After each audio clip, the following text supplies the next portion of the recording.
Shalom, straight way help means bless you. I have a interesting situation that has occurred in a parking lot of Walmart that we're going to share with you. And first of all, I'm going to go to Sister Vicky because maybe in our minds coming out of Christianity as women and being dressed like we're dressed, there is a opportunity for others to take advantage of us. And taking advantage of us is one thing. We have to be able to discern the situation, or if someone is just merely respecting us, because that happens now that we're dressed this way. Or you might just get a situation where you're just not going to let someone push your button. But now, I think something occurred at Walmart that I'm going to ask Sister Bobby about. Bobby's ready to tell the story. Nadia was there by her side. And I'm asking Vicky first, have you ever had any situations where heathens, Gentiles, pagans, etc., other nations have given you a hard time for how you look, how you dress? What was your response before I started rolling this camera? Tell everybody. Well, not much, not for a long time. When I was new, yes, but now, no. I think because when I go in stores and stuff, I probably put off a certain spirit, and so people really just don't mess with me. So that's good, because if we're thinking, oh man, dressing like we dress, we should be super nice and we should allow people to speak to us any kind of way. That might be your thought when you're coming in new and you're trying to draw people to Christ, but you have to understand the spirit that we're up against out there, and the Christ that we are putting on and wearing is not what you are familiar with. Let's go to this story, Bobby. I'm coming to you. Wait, Vicky, you take the camera, please. I think they gotta hear this. Okay. All right, so you are at Walmart, correct? Yes. Are you in the car with your mother? Yes, ma'am. All right, she's in the car with her mother. What happened when you were in the car? And were you with your husband? Yes. All right, and so she was with her husband under his covering, under his protection, and he allowed her to handle something. So tell the story. Yes, ma'am. So we were pulling into Walmart and we were going up an aisle to find a parking space. And as we were passing behind a vehicle, we were actually in the midst of laughing at one another. And so I looked over to the right, and then when I looked over, a teenage girl that maybe was about 16 she kind of got out and she looked at me as if she was what I would call mugging on me, as if she was checking me. And then the mom got out and did the same exact thing. And right before we could get past the back of the vehicle, you heard the mom or the daughter say to the other, who does she think she's looking at? And so I looked at my husband and I was like, baby, can I back up and check that? And so he reversed the car, and then when we backed up, I simply looked at the woman and said, hey, did one of y'all have something that y'all needed to say? And obviously neither of them had anything to say. They told me, no, we didn't have anything to say. And I said, okay, well, if you did, then now's the time. And obviously they didn't have anything. And then when we were getting ready to pull off, the mother told me that her daughter had said something to her, but they weren't speaking to me. And so that was the incident. It just, it's not so much that we want to be that way, because a lot of times in the world, it's not good to put yourself in a situation like that, as far as me going back and dealing with that. At the same time, when they see the head covering and things like that, they view that as a weakness. And so then they think that they can treat you any kind of way. So like Sister Ashley was saying, you have to be able to discern and things like that and know what's going on and when you should and shouldn't do things. And I simply asked, could I go back and check it? And I don't understand their mindsets to think that they can treat us that way and then get away with it. It's like in our minds, we're thinking we're trying to stay away from conducting ourselves that way. At the same time, where's the line? Where do we say, okay, enough's enough? Right. Maybe that situation wasn't it, but I know that there's a lot of situations that are. It's true. So I'm gonna, judging by your spirit as a sister, as a young daughter as I am, you don't want to act out of character. So if I'm Nadia, for example, I don't know her potential, but she may not feel comfortable going. Is there something you want to say? Mm-hmm. And that's fine. That's fine. So we're definitely not asking anyone to act out of who they are.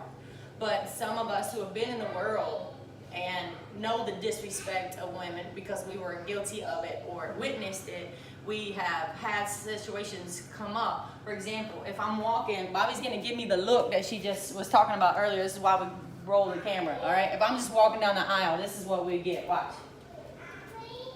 Now, what is that? depending on your spirit, it doesn't have to bother you at all. You don't got to make a scene. You don't got to say nothing. But y'all might have heard my situation at Walmart. It all goes down at Walmart here. Right. Ain't nothing else going on with Walmart in this small town, right? Yes. And this lady had come up the aisle that I was going down, okay? And as I'm going down the aisle to leave the parking lot, she's coming from the four-way stop from a main road, and she cuts off. So now, hold up, we're head to head. And she, sticks her middle finger up in her window. Now, we are charged to have self-control. That's first. So you can't rise up. You can't rise up and run, honk the horn, and all that rage. Deafened police go out. So you can't be guilty of the attitudes and the natures of the world. That's definitely what we're asking you not to do. But I'm saying you ain't taking your finger down out of the window, and now we're head to head at a like this. I looked over at the mother that was with me at the time. She's in her 60s. I got a newborn, less than a year old in the back seat. Do you mind if I step out and take care of this? And if you say no, I will try to maneuver and drive around this car. If you will watch my newborn, I'm gonna get out. She thought about it. She looked out the window. All right, go handle it. So if I'm like, you gonna get out your car because you don't know who you sticking your finger up at. You don't know me like you think you know me. Get out. And she rolling her window up like with speed, because you check that. You can check that if you want to. Because I had traffic stopped and everything else because you slung your filthy finger. That's what I called it. Your nasty, raunchy finger up at me. You don't know me. I got a newborn in the back. I got a mother with me, and that's disrespectful. Get out the car. So she wouldn't get out the car. So and I'm at her passenger side, and she rolling up the windows quick, reaching over with that manual, and so I go around to the door. Now at this time, because I'm in self-control and I see such fear on her, I'm gonna make a little bit more of a stand right here. So I go around because I could have walked off right there. I go around to the driver's side, get out, pecking on her window, and she's backing away from the thing. So we just want to share that we encounter this stuff. It's very real to deal with the woman that looks at you. Right. And then you deal with respect too. Is that correct? You deal with respect for being dressed like this too. Yes. Hopefully this helps someone who is new to this right here. I got holes in my skirt. Matter of fact, Damaris, I was gonna give you this skirt as soon as you get here for Passover. It's still yours if you want it.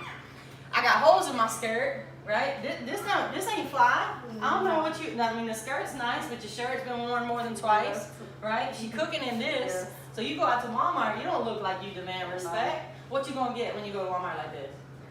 A lot of times when I go like this, I get even less respect because they look down on me because they see bleach stains or dirty shoes or, There's no vanity in us. No. There's no vanity in us. She's content. She's married to a man who rules his house well. She's not worried about what the guy in the aisle thinks. That's another confidence that you got to have.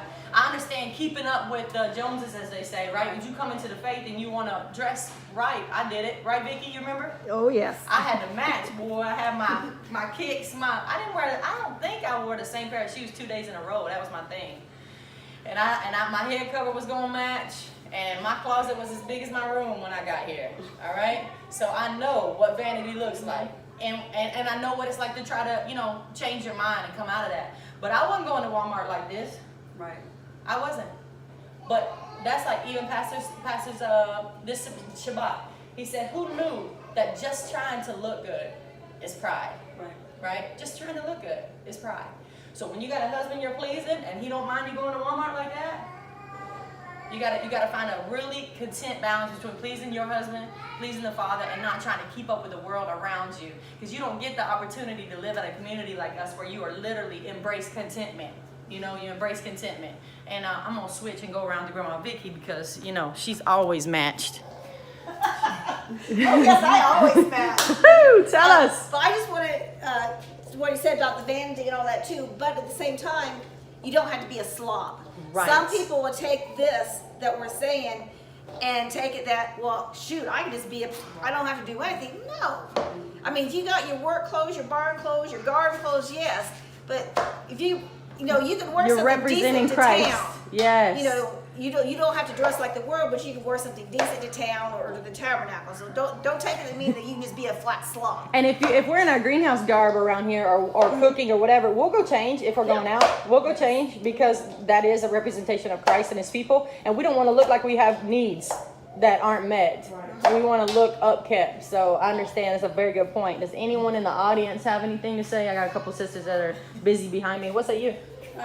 Just to speak off of what Mama Vicky said, as far as like, I don't make it a regular thing to go to town in bleached clothing, but every now and then, I mean, 2 or 3 little bleach spots. If I've come here to prep food or something like that, I'm not going to go home and change. You know, a lot of times you just have to find that peace and be at peace. Okay, hey, I got a bleach stain, go. But just like Mama Vicky said, you don't want to go looking a mess, because to me, in this walk, that reflects on your husband, and you don't ever want to think that make people think that your husband's not taking care of you. Because to me, I've always been a down dresser. I mean, I didn't ever really care about clothing. At the same time, he provides everything that I need. I lack nothing, so I wouldn't ever want to paint that picture. And then going back to speaking about the situation, a lot of y'all out there know my personality, know my spirit, know how I am. At the same time, I try not to function like that all the time. Like I said before, I try to pick my battles, know when you should and shouldn't do that. And I'm not even necessarily saying that was the right way to go about that. At the same time, there's a lot of situations that have happened like that, where it's like, man, what is the deal here? You know what I mean? You gotta figure out where your line is at. At the same time, you don't want to go out in the world and start trying to pick fights, and because we're supposed to be an example. We're supposed to be a reflection of your husband, the father, and so, you know. Right. And because we are walking in the spirit, we feel things in the spirit. Yes. And so when spirits come at us, that's the discernment that you got to have during those situations. If I pick up the phone here in the dining hall and it's you and your pastor in your community, y'all go to hell and y'all blah, blah, blah, blah, blah, we deal with that too. Yes. That hits me to my heart, or anybody who answers, because it's a direct attack against us, and you feel that in the spirit because we walk with the Father and we have the Holy Spirit. So this is basically just teaching y'all, hopefully helping you, as she said, discern and pick your battles, not creating issues, but when you feel oppressed of a spirit that is opposing you and everything you live for, it's okay to, let's say, jump out of a comfort zone and exemplify the same nature that they're pushing off on you. And I really liked how you said our representation of our husband. That is so true across the board. And thank you so much for representing him here today. Yes, ma'am. Bless you. Bless y'all. Shalom, y'all.